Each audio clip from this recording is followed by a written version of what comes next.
Of course, of course. Then you get That, to move into the 14s. moving up to the 14s, you start playing some grown boys in the 14s. It's no joke. Get some guys that are 6'2", and you're like, what the heck? They're like crazy. It's a weird time. It's definitely, that's what we're seeing. And so we're seeing a lot of kids from Texas, and there's bigger in Texas, and they are legitimately 6'1", 6'2".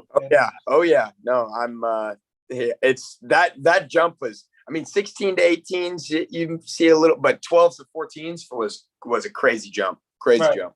Right. All right, guys. Well, we're live on YouTube right now. So, Scott, if you want to welcome Zeke, kind of tell everybody a little bit about him, and we'll get this party started. Sure. So Zeke, welcome to the podcast. Glad to have you on. Zeke was the number 2 recruit in Tennis Recruiting Network coming out of his senior class. Signed with Illinois, where he was a 2-time all first team Big Ten performer. Currently in Orlando, getting ready to take on Florida tomorrow in the round of 16 of the 2021 NCAA championships. So Zeke, welcome to the show. Thank you, guys. Thanks for having me on. Great. Hey, give us a little bit of background on like how you got started in tennis, and we know a little bit about your story, but want to make sure everyone else out there knows your background, and we can get into some of the details. Yeah, I was first introduced to tennis by my dad at a really young age. I couldn't tell you exactly what age he put a racket in my hand, but he played college tennis at a small D3 school in St. Louis called Principia. Was a 2-time NCAA winner. Played a little bit after school, but at some point had to come to terms with the fact that he maybe tennis wasn't how he's going to make his living, so he had to move on from the sport. But he also played soccer while he was in school, so he was a two sport athlete, which you don't really see much anymore. So that was a pretty cool deal. But yeah, I've always been really involved in sports, so got me started early, but never really forced me to play. Kind of allowed me to fall in love with the game, and I was the one who was always pushing him to go out and hit with me. He was never, putting it on me. And then as time went on, things became more serious, started to play more tournaments. And it's crazy to think that here we are now, almost through my college career, but it's been an awesome journey. But, I really appreciate him for introducing me, but allowing me to be the one to take the reins and fall in love with the sport. So. Yeah. So Zeke, tell us a little bit about your mom and dad further. I remember the first time I met your parents, it was at the Junior US Open. And I'll never forget, you were playing and you hit I can't remember, it was a forehand or backhand. I think you broke your wrist on that shot, tried to really tough it out. And that was the first time my son and I had really seen the Junior Open. But it was interesting talking to your mom. I learned a lot just in that hour sitting beside her, talking to her. Kind of tell us about both your mom and dad, what they do for a living, and how they've affected your tennis. Yeah, so both my parents are in education. My mom was a teacher for a long time. Now works for HMH, who has branched off of Scholastic, and she works on. She used to travel around training teachers, the specific curriculum, and is now in a little bit higher role where she now is scheduling and sending off these training professionals. So that's what she does. And then my dad's he's a high school math teacher and the principal of the high school that I went to. So both in education.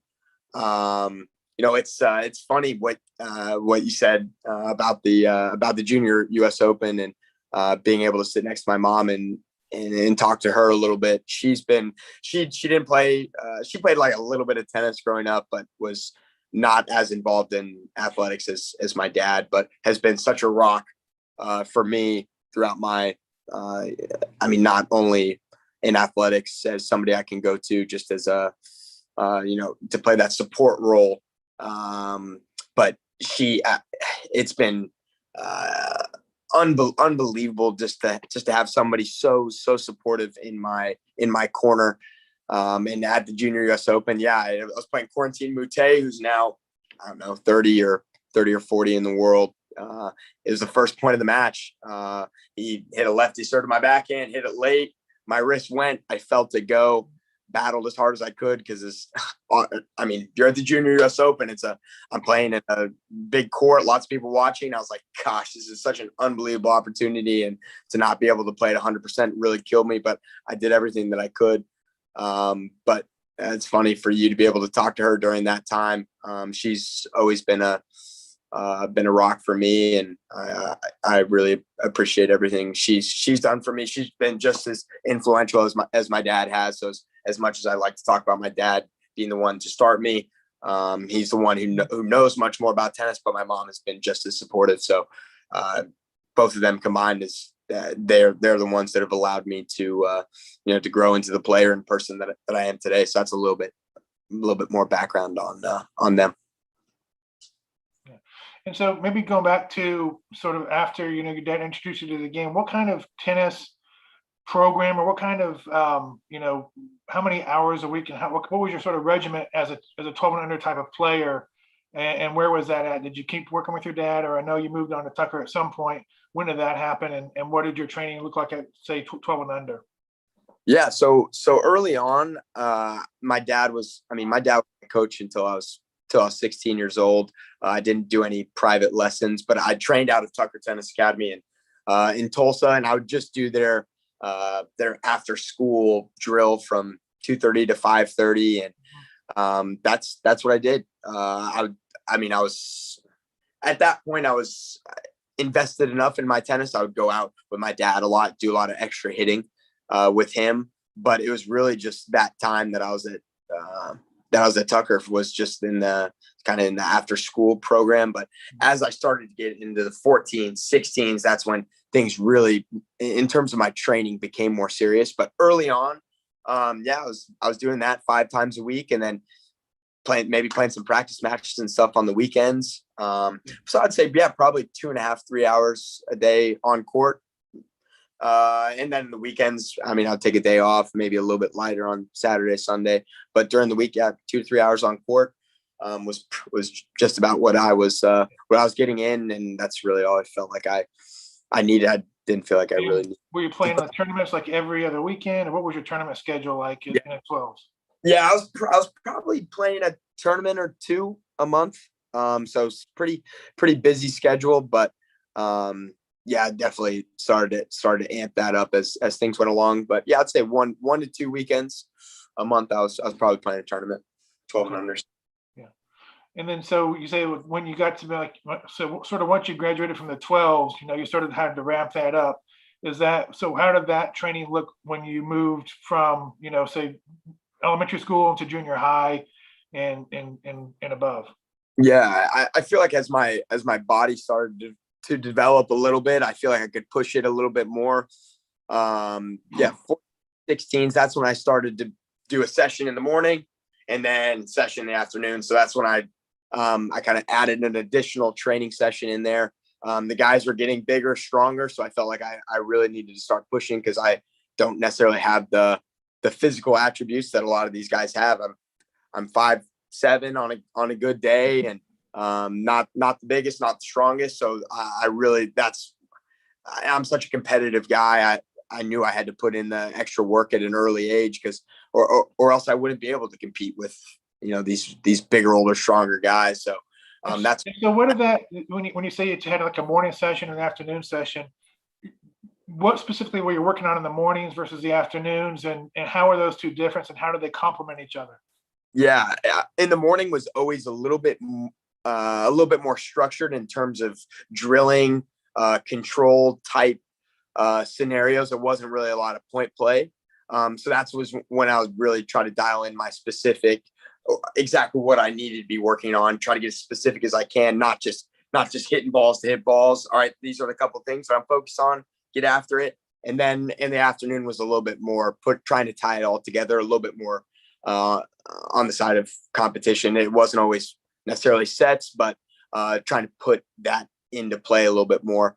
So that's how I tried to schedule my my training sessions kind of early on. So it makes a lot of sense. I think that's a good combination, because I think you need both, the competition and the specifics, skill development. And if you're only doing one of those sessions, you're probably going to shortchange one or the other, and Yeah. so you're going to get the complete player. So I think Exactly. doing that combination, morning, afternoon session where you're focused on, development in the morning and then say competition in the afternoon, it just makes a more well-rounded player. So I think that's really smart design.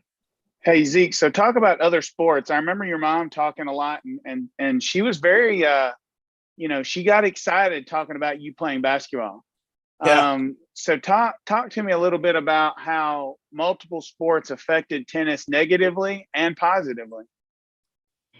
To be completely honest, I feel like other sports really only affected my tennis in a positive manner. Not only did it give me some cross training just to do something a little bit different, but I feel like it also allowed me that mental break, if you will, just to get away from all the pressures. And the tennis world's so small, like sometimes it's just tennis all the time. So for me to have that break, to get away from that and to be around people who knew nothing about tennis, I wasn't focused on my tennis, I was focused on soccer, basketball, whatever I was playing, I feel like allowed me that a little bit of that freedom, if you will. And I feel like that was great for me. Early on, it can be so much. People are now starting to focus on one sport so early on, and you're starting to see a little bit more burnout. And I think for me to have a little bit of that reset was very beneficial. I played soccer and basketball till I was 15.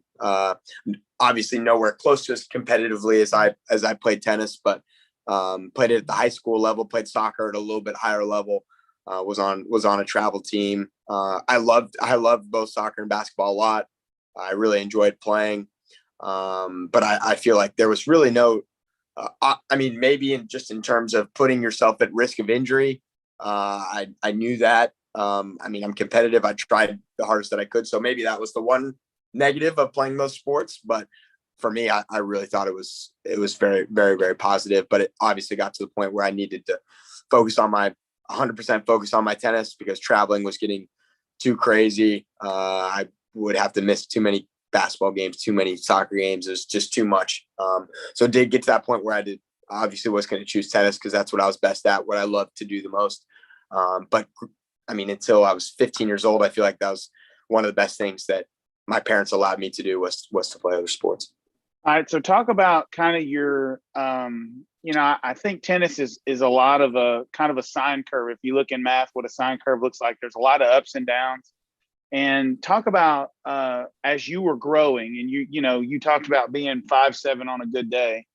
So as you competed at the highest levels, I mean, Scott and I were looking at some of the winners of some of the 12 and under USTA events, and they've already got beards and, oh yeah, So were there moments where you felt like, man, I'm getting behind, and you felt down? And then were there moments where you started having some success? And what did those up and downs look like?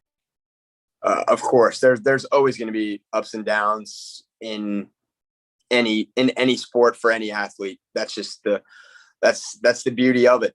That's what keeps you coming back is when things get tough. It makes it that much sweeter to succeed. And in the 12 and unders, I had some success. I was maybe, I don't know, top 15 in the country, top 20 in the country. So that showed promise that, all right, I was playing with the best kids in the country. That gave me a lot of hope. But I at that time, I was just enjoying playing. That's really all it was. Just enjoying playing. And then in the 14 and unders, my national ranking ended up better than in the 12. So it showed that I was progressing. And then in the 16s, my national rank was higher than it was in the 14. So it showed more promise. Then in the 18 unders was higher than it was in the 16. So I showed continued growth, which is obviously what you want. I felt like my game was progressing. I was getting better. I was developing different skills. But that didn't come with a lot of failures. I mean, there's only one person that comes on top every week.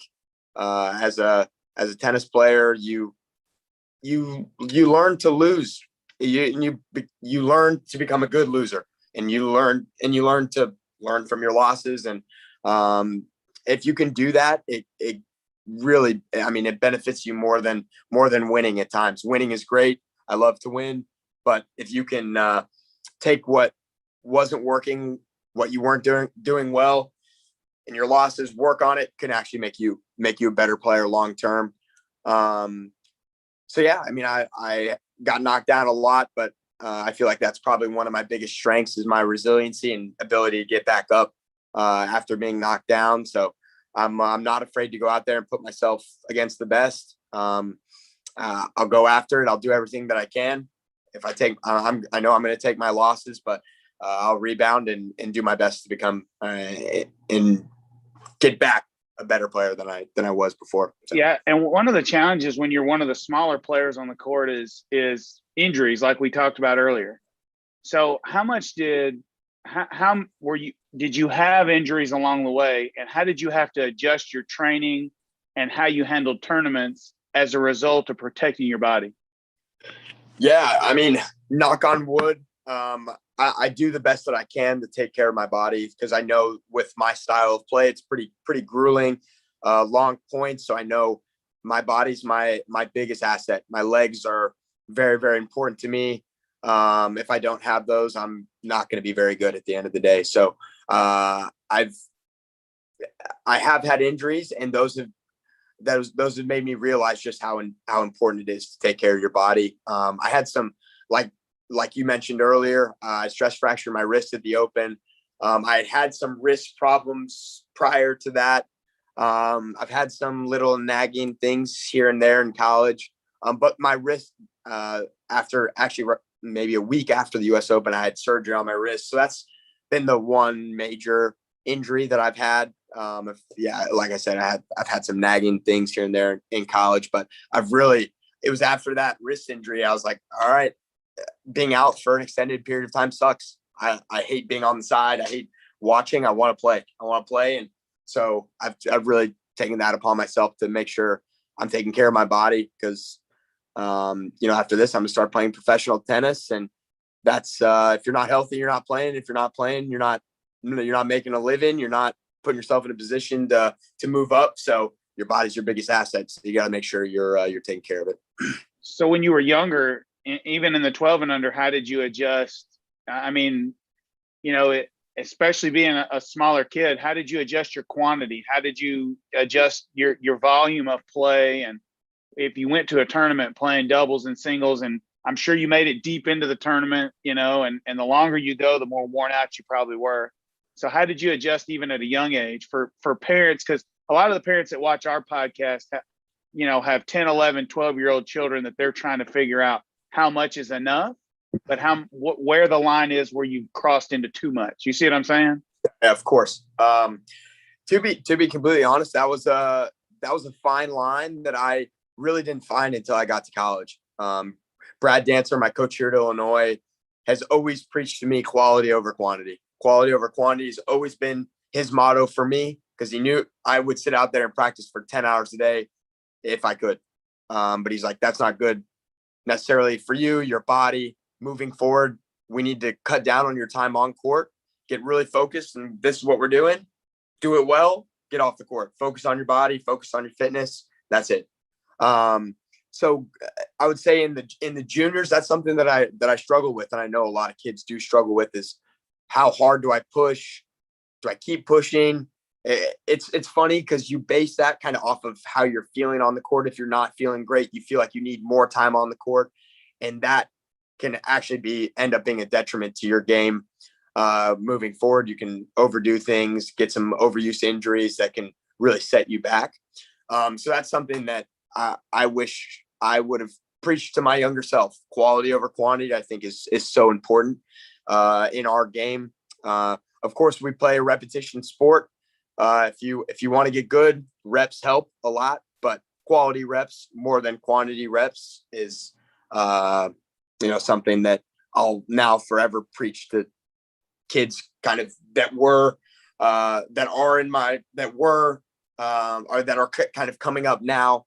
That's something that I'll definitely kind of base my experience and say to them. So that's kind of the advice that I would give to parents watching this, whoever may be watching this. And that's something that I didn't learn until I was 18, 19 years old. So it took time. But I think the earlier you can implement that better. So. Yeah. So, hey, I want to take a quick second here to talk a little bit about, Tucker Tennis Academy. I know that that's the first place that I happen to see you practice and play. And my son's been there a few times. And, one of the things I was most impressed with when I got there was just seeing the quality of the level of the players there. On one court you had, you were playing with Nathan Hahn, who was number, 2 in the country, with Pierce Rollins, number, top 10 player, and Nico Hang, who's like number 1, and girls, that are really high level as well. It's pretty amazing that an academy in Tulsa, Oklahoma can produce that quality of players. What do you attribute that success to? Yeah, I mean, I've been asked that question a lot growing up, even to this day. How did you become the player that you are in Tulsa, Oklahoma, of all places? And to be honest, I think Tulsa is I mean, we've been cranking out top Division I players for a long time. We've created a culture, I think, at TTA that's what we do. We all push each other really hard. Trent Tucker obviously laid down that foundation. He was a very successful D1 player himself, has this amazing love for the sport, love for personal growth. And I think he just instilled that in a lot of his first players who were kind of my mentors growing up. So, I mean, I credit him more than I credit anybody else, just instilling that in all the TTA kids. So I had that ingrained in me at an early age because of the kids that he had first. So I was kind of the second generation. But that first generation kids, there were so many of them that played D1 tennis. So I just always looked up to them, saw what they were doing, would try to emulate them. So that allowed me to kind of grasp some different concepts early on. So if I didn't have those examples, maybe I would be a completely different tennis player than I am now. So Trent did an unbelievable job. And now Matthias Marin, who was my coach starting at 16 years old, whenever he came from a club in Florida, he's kind of continued on this culture and is another guy who is really all in. Will do anything for all the kids at TTA, is always there for us. I'm still in touch with him all the time.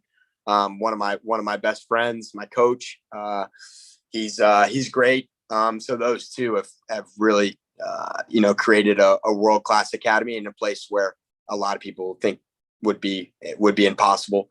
So I'm glad that, the ones before me, now me, William Jennison, Morgan Kopic, Vanessa Ong, Nathan Hahn, Pierce Rollins, we can kind of set examples for the next group, and then that next group for the next group. And, to be able to go back to still see, all the kids getting after it like we did when we were there is, it's really great to see. And it always brings me great pride to see them still consistently cranking out some of the best players in the country. So. Right. Yeah. And like I say, the first morning that I dropped my son out there, I just sort of hung around a little bit to observe. And I see you over there pumping your fist because you won a ground game, and you can just sort of see that, if this guy here who's, the top of the group is out there working just as hard as everyone else and he's pumped to win a point in a practice, then that's just going to carry down to all the other kids, and they're going to see that that's how you practice and that's how you play. So it's so important to see that modeling of top players being one court away from a 12-year-old, and they sort of see, okay, that's how you play tennis, and that's how you react when you play well. So I think that, just like you said, the first generation that you may have looked up to, now the third generation is looking up to you guys, and it's great to have you guys there as role models. Yeah, for sure. That's a role that I think we all feel like when we're there is we want to be the best models that we can for the next group, because it really does brings me, I know it brings Trent, Matthias great pride to see this consistent crop of top juniors coming out of the program. So that's the best that we can do is set an example. Yeah. And I'd also point out that it's not just the work that's on the court, but it's also the conditioning. You do stuff with, James Shaughnessy, who's really an innovator, and some of the, exercise science. And so it's like you guys really leave no stone unturned when you're trying to create the best possible tennis player you can create. It's not just, well, we're going to go out there and work for 4 hours on the court and we'll be as good as we can be. It seems like you're really pushing the limits as far as what type of training that they're going to use, and then what kind of technique would be most optimal. So it really is pushing the envelope as well. Yeah. I mean, Shaughnessy's been incredible. To have the technology that we now have access to with him is you can't get that anywhere else. So I mean, to have that there is great. Most all of the kids are working with him in some form, some more than others, but I mean, it's incredible what he's able to do. Really is cutting edge stuff. So to have him along puts all of our kids um, in an advantageous spot to others, and can really only help. So. Yeah, and I think also, after having met your mom, clearly your parents were high expectation people, right? And so when you get a whole bunch of high expectation people at one academy, they're going to all push each other to make each other better, right? And I'm sure that if you were probably one of the top kids there, but you had somebody there or multiple people there constantly pushing you. And so you might not have got as good if you'd have been by yourself somewhere, but being there with others pushing you makes huge, huge difference. So how much, in your opinion, how much did that environment contribute to the player you became? Do you think you'd have been that same player if you'd have been just with a coach independently? Absolutely not. Absolutely not. I had coaches around me. I had players around me. I mean, it's endless, the amount of people that were there to push me. Three of my best friends, William Jennison, who's at Stanford, Kenneth Boykin, who graduated from Oral Roberts, had a tremendous career, and Jackson Fine, who graduated from Abilene Christian, and then also Nathan and Pierce. Nathan's at OU, Pierce is at Texas A&M. We're all guys that were there to really, really push me at all times. We're all best friends, but when we're on the court, we mean business. We all want to beat each other. We all hate losing to each other. So that just created that, a little bit of that tension that you need. It's funny. Trent always talked about the popcorn effect. It takes one person to push another. That person pushes another. And then other people see that these people are competing really hard. And then others then you just have this boom, boom, boom, boom, boom. They start popping out of nowhere. Then results come, and it's crazy just what one or two different very competitive people in the right way. Obviously, being very competitive can bring the level down if it's maybe not used in the right way. But I thank those guys. I mean, to this day, they're my best friends. I thank them for pushing me every day. I know I wouldn't be the player that I am without them. And then my parents, Trent and Matthias, for never being satisfied with where I'm at. Always telling me that I can do more, that obviously they're happy with my success, but I credit them to always keeping a level head on my shoulders, that, all right, this is the success I've had, but let's try to push for more. Let's be better. That's something that I still use as kind of my motto today. So without that amazing group of people, I know I wouldn't be the player or person that I am today. Zeke, one of the questions that I've got is, and I kind of wondered, and I have always wondered it, what made you choose Illinois? As you were going through your college choice, can you kind of tell us about your recruitment, what the schools you thought about choosing, and then what made you choose Illinois? Yeah, it's so funny. So Brad Dancer, the head coach here, he was always around. Obviously, he couldn't start formally talking to me until the beginning of my junior year, but I would see Brad at tournaments all the time. He would kind of make small talk with me. He was really kind of one of the only college coaches that I'd see that would go out of his way to say hi and introduce himself. And so I just always thought that as a kid, you just think that's so cool. Like, oh my gosh, this college coach wants to talk to me. So he made an impression on me early on. And then there's a guy named Ross Guion, who was an All-American at Illinois, who played in the same section that I did, played in the Missouri Valley, he was in the 18s whenever I was in the maybe at the beginning of my maybe I was 13, 12 or 13. So I always grew up, he would win everything. And I just thought, I thought he was the best. He was such a grinder. He scrapped really hard. That's what kind of inspired me to have that kind of gritty personality. I was watching Ross play. And whenever he committed to Illinois, I was like, oh my gosh, that'd be so cool to even be considered to go to the same school as Ross. So when I would see Brad, he had this aura around him, like, oh my gosh, Brad Dancer, Ross, Illinois tennis. So that was always kind of on my mind. And Ross was he to this day, he's a mentor to me. He always stayed in touch with me. Even when I was 13, 14, would check in on me, make sure I was doing okay, always asking if I needed anything. So I just thought that was super cool. And then come my junior year, Brad could formally reached out right away. We got my unofficial visit set up. Illinois was the first unofficial visit I took. I fell in love with the school right away. All the guys are super close. There's team chemistry that we still have to this day that I don't think any other program has. Just such a tight knit group of guys. Brad and Coast are unbelievable. Two, obviously very invested guys who are always pushing us to be better. I've always wanted to be a professional tennis player, and Illinois has cranked out more. Some of the best professional tennis players to ever come out of college tennis. Kevin Anderson, Rajiv Ram, Ryler DeHart, the Amir Delich, the list goes on and on. So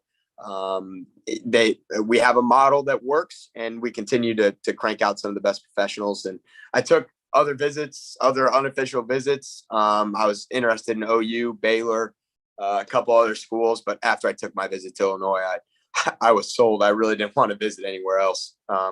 So that's a little bit of a background on how I ended up Illinois, and don't regret it one bit. And so do you like, it's in Champaign, Illinois, so it's in the middle of sort of nowhere. What's that like playing in such a sort of like isolated area? And I know they've got really rowdy crowds, but it doesn't really make a lot of sense in terms of, someone who maybe has never been there as to why Illinois can produce such a great program in tennis when it's really not, it's just in the middle of the country. It's not really what you'd call a tennis hotbed, but they are passionate about it. So. Yeah, for sure. And it's funny because I feel like it ties into kind of the whole Tucker thing. It's all about culture at Illinois. It's all about culture back home in Tulsa. It started with Craig Tiley, who came before Brad. He's now the director of Tennis Australia. He just created this team culture that he believed and his guys believed nobody else had. Just this very tight knit group of very competitive guys who are always pushing each other, always there for each other. And when Craig left, Brad was there to step in and kind of continue that tradition, that culture, and still preaches it all the time.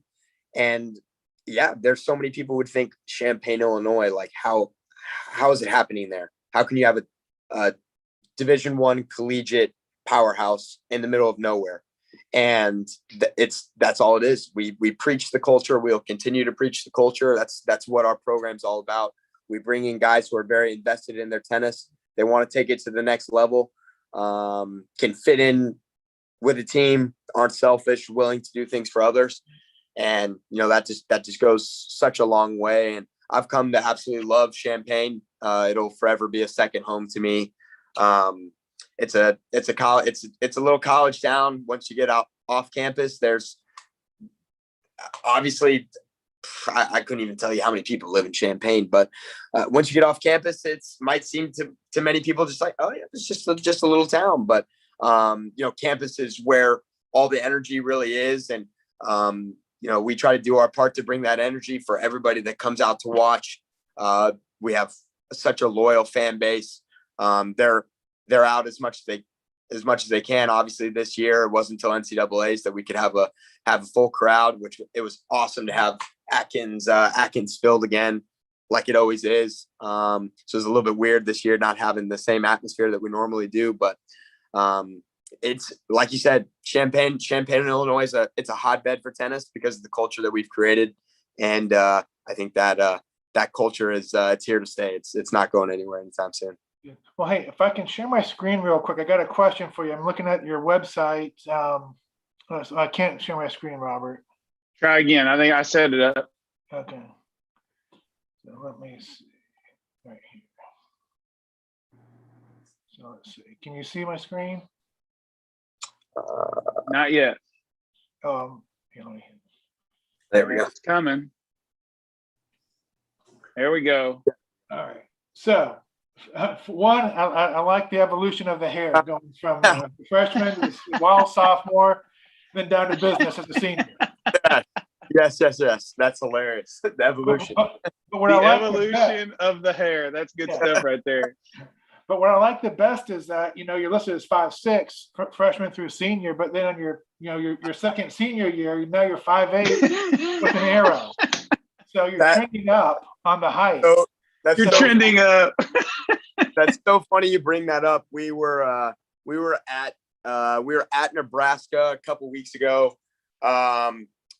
We were there playing. Yeah, we were just playing Nebraska. It wasn't at the Big Ten tournament. It was a couple weeks before playing Nebraska, and Brad was on the phone with our SID, our media girl, and I was like, I'd always kind of been messing around with the guys, like, oh, it'd be so funny if I just like listed myself as like 6'7" or 6'8", and then everybody would like see the roster picture, see the profile, and be like, oh, this guy's gonna be huge, he'd be a huge dude, and I come out, I'm like I said, I'm 5'7" on a good day, on a great day, I'm 5'7", and so it was just kind of this ongoing joke, and so I asked Brad when he was talking to her, I was like, hey, can I talk to her for a second? I have a question.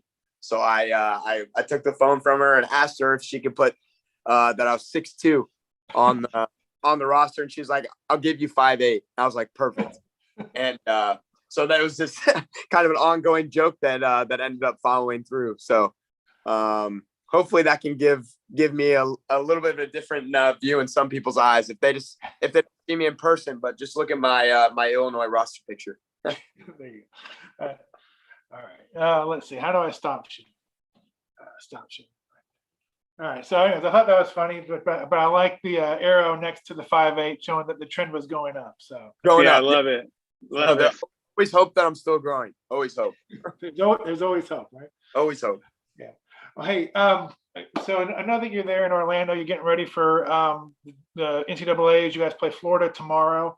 Talk a little bit about. I know you've had a big senior year. You've had a couple of huge matches where you've clinched, 4-3 matches and really important matches against Virginia in the indoors, and then to win the Big Ten championship against Ohio State. Some people put an asterisk there because Purdue wasn't in the tournament, but I don't put an asterisk there. I think that was legitimate. So I'm kidding.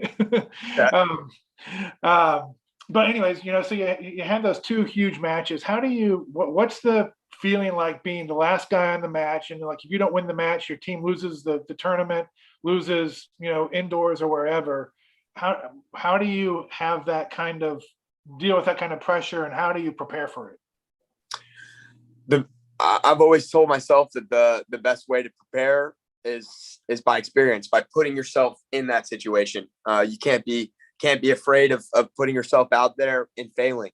I go out in every match knowing that I can lose. I can lose to anybody. I go out there and believe I can beat anybody, and not putting that crazy expectation on yourself that you have to win that match really takes a lot of pressure. I feel like it takes a lot of pressure off of my shoulders. So early on in my career, I was in just with the way that I play, a lot of long, grueling points. I'm usually, if the match goes long, I'm usually one of the last guys out there. I usually don't finish my matches very quick. So if the match is close, I'm usually, unless I lose quick, I'm probably still out there.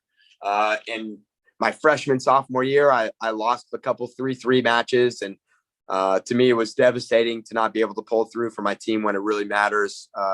It definitely hits a little bit different when it's for your team, not just for yourself. So that really ate at me. But I feel like that was kind of a part of my maturation process. Kind of as things have gone along, I've kind of put it upon myself that I know a lot of the other guys on my team look up to me as a leader, and you have to take that upon yourself that, all right, in the pressure moments, I know my teammates trust me. It's time to start trusting myself. And I think I clinched my first 3-3 match against Penn State my junior year, and then have had a couple more big ones against number 1 USC in national indoors, Virginia, obviously at Big Tens against Ohio State, a team that we haven't beaten in my 5 years here. So I've won and lost in that situation, but I think losing before winning and learning from those experiences was really the best way to deal deal with that pressure, and not try to get too down on myself, figure out the exact mental space I was in, being able to take a step back and look at, okay, how can I be better the next time it comes around? And I have been. I'm not saying I'm going to be perfect, but being able to learn from those experiences and be in them many times has really helped me perform at a higher level under those pressure situations.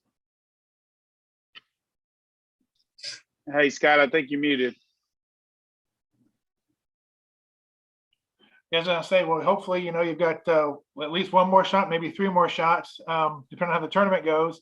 But you have Florida in the first round, and so what is y'all's preparation for that match? I know you guys got down there a few days ago to get used to the heat, but is it really just one of the things, just get used to the heat and just play tennis?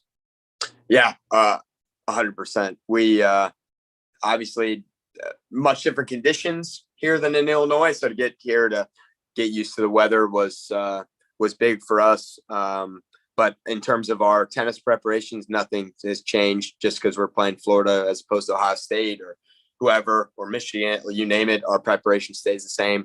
I feel like we're all very, very confident right now, very focused. I feel very good with where we're at. But our mentality going into the match tomorrow is going to be no different than it has been the whole year. We're obviously very excited. The Gators are going to be a big challenge for us, but I'm very confident myself and the rest of the guys that we've put in the hard yards, and we're ready to do what it takes. So. Yeah, it's a really good first round match. Unfortunate for you guys and for Florida that you're both playing each other in the first round here, or the round of 16. Right. With the seeding the way it is, but you guys deserve a much higher seed than that, and this should be like at least a quarterfinal or semifinal type match. But we get it early, so should be a lot of fun to watch. Yeah, we're super excited. We're not going to complain about the seeding. It is what it is. It's a crazy year. Yeah. We know that. We're just excited for the challenge. So.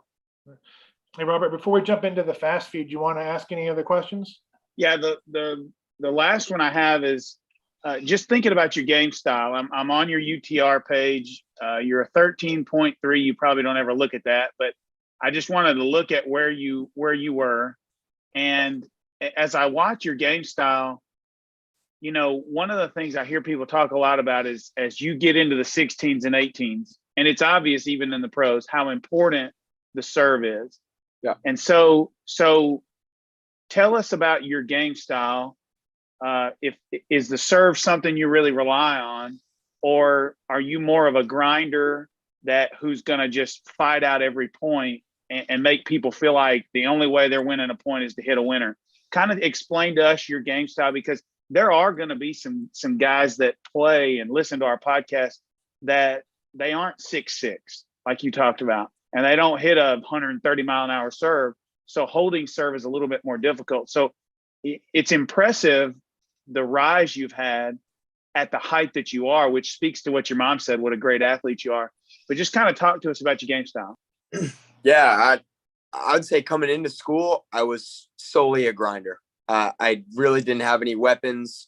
I was willing to stay out there all day, but I would really depend on the person that I was playing beating themselves. And it worked. It worked. I had some success. I got to maybe 45 in the world juniors, which was great. But really to make that next jump, I had to start to develop some weapons. And all right, how can I take what I have and really hurt somebody? I'll always consider my mind and my legs my biggest weapons. My ability to dig deep at any moment. My physical, to stay out there all day long. Those are my greatest strengths. But that's something that Brad has really. I mean, I get on court with Brad every day, and we get very focused on a couple specific things, and we get after it. And we've really tried to develop some different weapons. I'd say my forehand coming into college was very, very, very average at best. I had a reliable backhand. I rarely ever missed my backhand, but my forehand was pretty weak. So that was kind of our first task was tackling the forehand. And now I feel like I can really turn my forehand. I can dictate with it. It's reliable. So that was kind of our first big task. I had to get stronger. I've gotten much stronger since I've been here. I have to be able to use my legs even more than I did in the 18 and unders. Now that I'm playing at the highest level of college, and then I'm gonna have to get stronger to play at the highest level of professional tennis. So really focusing on my fitness and my strength has been big. And then, like you said, my serve. I focus on my serve every day. I'm not going to go out there and blast 15, 20 aces by somebody, but I'm continually I maybe changed my technique 10 times since I've always like tinkering with it. How can this be better? Shaughnessy's been a big help back home. He's helped me a lot with my serve. So that's something I do focus on a lot, even as a little guy, because that's the one shot in tennis you have full control over. So I think it'd be silly to not focus on your serve 15, 20 minutes a day. Because that's every single other shot is dependent on what you're getting. So no shot's going to be the same, but the serve, you can get your toss down, technique down. It's a consistency thing. You can hit this. If you dial it in, you can hit the same serve every time. Yeah. So that's a shot that I focus on a lot. I credit my assistant coach a lot too. I work with him with Marcos every day on it. He's been a big help. My serves really come a long way. I get free points off of it now, which I used to never get. Maybe sneaking in an ace or two every once in a while, which is nice. I mean, I like to grind, don't get me wrong, but it's nice. Nice to have some short points every once in a while. So, how much does the placement? How much has the placement of the serve been a focus of yours? Big. Again, I'm not gonna blow somebody off with a 130 serve. I'm not just gonna blow them off the court. Placement for me is huge. It's huge. If I can hit a 105-mile-an-hour serve with perfect placement, I'm gonna put myself in a really good spot. And I know that against anybody. So placement's big. Obviously, speed is nice. If you have the ability to hit a big serve body and just kind of blow somebody off the court with it, that's great. I have upped my mile per hour on my serve big time in the last 2 years. I've added 5 or 6 miles an hour on average to it, which is great. But placement for me will always be much more important than speed. Yeah, and being your size isn't doesn't preclude you from reaching the top levels. You see Ferrer and Schwartzman, and so you see that. But do you see that No there's doubt. any advantages from being, say, 5'7", 5'7", 5'6"? Is there anything that you might think will be, hey, I've got an advantage because I am this height, or are there none? It's funny. You watch all the little guys, Schwartzman, Ferrer, Duty Sela, you name it. All guys, and you see them compete. I feel like they all kind of take on this warrior mentality. Right. That I think there are guys that are way more gifted than us physically. They have bomb serves, bomb forehands, and they know they can kind of get away with that at times, but they don't necessarily possess that warrior, I'm willing to do anything that it takes mentality, because we have to, or we don't have a chance. And I always say to people when they're like, oh, well, do you wish you were 6'10" with a bomb serve? I always say, no. I love the way that I do it. It's my own style. It's different than anybody else. But I feel like that's a similarity, I think, that you see in a lot of the little guys. It's just that fight and grit. And I mean, Schwartzman's a perfect example right now. He goes out there, he fights for every point, but can also take it to guys. I mean, you see him right on the baseline. He has the ability to finish at the net. He's got touch. He's got just a blistering forehand. He steps up the point with his serve, solid backhand. He's not just running for his life. He's taking it to a lot of big guys. Yeah. Put himself in the position that he is. So he's obviously a big inspiration to me. But I think across the board, that's kind of the similarity that you see, and something that I try to own myself. Yeah, for sure. I mean, that height, you've got to have that mentality, or else. Yeah, just like what you were saying, got to have that mentality. So 100%. it looks like we want to jump into the fast speed. So These are just quick questions. Tell us your favorite junior tournament that you played. Well, either the Junior US Open or Junior Australian Open. One of those two. All right. Best thing about college tennis? The atmosphere. Unbelievable. Your go-to restaurant on the road? Ooh. Oh, yeah. I hate to be basic, but probably Chipotle. Hey, every 100% of tennis players we have on the podcast, Chipotle, 100%. I mean, I say it, but it's quick, easy, and gets the job done. So you have kept the streak going right there. I'm glad I keep it alive. So what's the biggest myth in tennis that you think a lot of people think is true, but you don't believe it to be true? It goes along to what we were talking about before. Everybody thinks that there's a specific body type, 6'2", whatever, that you have to be great. I think that's the craziest thing you could ever say. I feel like there's no limitations as to what anybody can do. If your head's in the right space, you can be an unbelievable player. So there's no limitations there. All right. So what's something that you believe to be true that others think is crazy? And it doesn't even have to be tennis related. Something you believe to be true that others think is crazy. I've always been a firm believer in that the best in the world. I think that they are ones spending the most time off the court focused on their tennis. So that's something that's specifically related to tennis. Everybody's like, oh no, everybody's just focused on their on court and then they get off the court and that's it. That's all they do. I think that the best in the world are much more in tune off the court than they are even on the court. And that's actually a funny debate that I have with some of my teammates, that they're like, no, the best pros in the world aren't doing that much off the court. But I have to disagree with them there.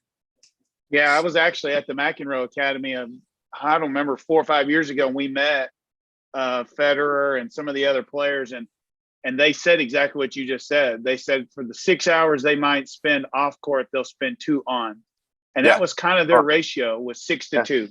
6 on, 6 off, preparing, lifting, stretching, eating, doing all the things that you do, and then 2 on. Oh yeah, that's an interesting stat, but I'm not surprised by it one bit. All right, so what is the biggest waste of time? Social media. TikTok. Really anything on your phone, which I'm a victim of, but it's a waste of time. All right, something that junior players should do every single day, but probably don't. Stretch. Scott, you want to ask the next one? Body. Yeah, I was going to ask, I agree with the biggest waste of time, social media, but what is something maybe on the court that you see people doing that you're like, that's just a waste of time to do that? Yeah. And again, I've been victim to it. I still do it sometimes. I think I see so many people just hitting up the middle, hitting cross courts. I just don't think that there's a whole lot of value in just hitting balls, because it's very unrealistic to anything. When do you ever in a point get just a ball up the middle? Like I used to just want to hit up the middle all the time, just hit balls. But if you're working on technique or something, okay, maybe there's some value in it. But I think just hitting balls to hit balls, there's really no value to it if there's no specific purpose.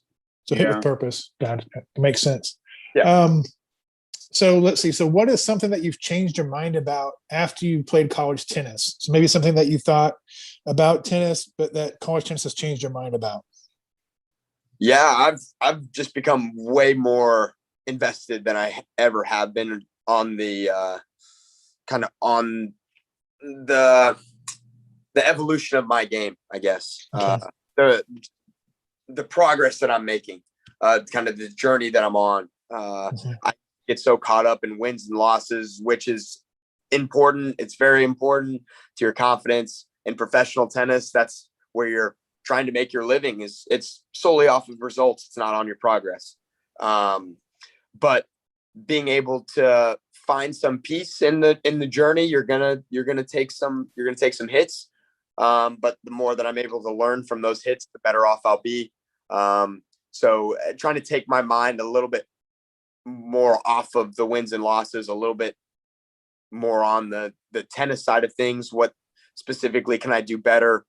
What am I doing well? Things like that are things that my mind now tries to focus more on than the wins and losses. Because if you attach all of your emotions to wins and losses, then you're going to probably going to take a hit most weeks, and that can really bring you down, and that could then trickle on to the next week and could put you kind of in downward spiral. So being a little bit more process oriented as opposed to result oriented. Sure. All right, a book that influenced you. Actually, the book that I'm reading right now, it's called It Takes What It Takes. It's about Russell Wilson and his journey, kind of the hits that he's took, how much he focuses mental preparation. It's really incredible. All about trying to maintain this neutral mindset, not too high. Is the book only about Russell Wilson, or is he just the example? Sorry, it is mostly about Russell Wilson, but then also talks about Pete Carroll and several other athletes that this sports psychologist Trevor, I'm probably butchering his last name, like Moad or something. He's a very influential sports psychologist, works with many top athletes. But it's primarily about Russell Wilson. Okay, and the book is called "It Takes What It Takes." It takes what it takes. Yeah. Good.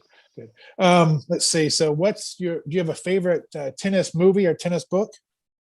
I think The Open by Agassi was incredible.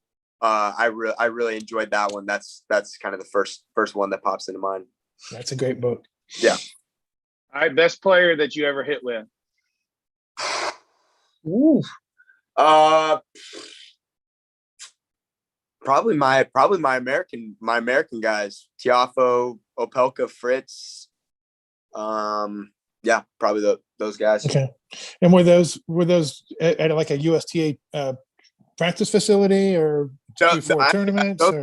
Those were all matches. To be honest, matches. Okay. Really hit with a lot of top pros, but I've played against all of those guys many times.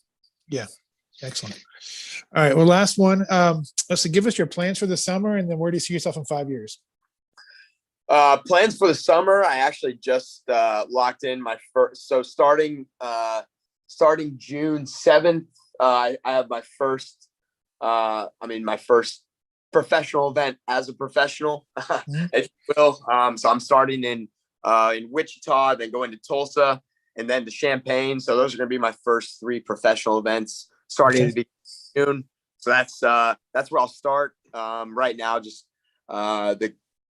you can usually see all the professional events in 1 year's time. They'll have everything planned out for the calendar year, but right now, only taking it a month at a time, just given obviously different places with different regulations. So I'll know where I go from there here in a couple of weeks, but that's where I'm going to start. And then in 5 years, I obviously still want to be playing. Hopefully in 5 years, I've worked my way into Grand Slams, and that's what I'm doing. That would be the dream. Obviously, I'm not cemented into giving myself a locked in period of time as to how I'm going to play. As long as I'm still loving it, it's what I'm going to do. I've always been a firm believer that if you're not doing something as a profession that you love to do, you're doing yourself a big disservice. So as long as I love it, I'm going to keep grinding, and we'll see where it takes me. Well, hopefully you're writing a book someday called "Keep Grinding." It sounds like maybe that will come to be when I'm gonna have a lot of time on the road. What kind of second venture I could take on. There you go. Yeah. Well, I like it. Well, we look forward to seeing you in the summer. I'm sure that with the summer plans going through the Midwest in this area, there's probably an opportunity we may cross paths. So hopefully we can see you play this summer. And good luck to you guys in the tournament the rest of the way. I really appreciate you guys. Thanks for having me on.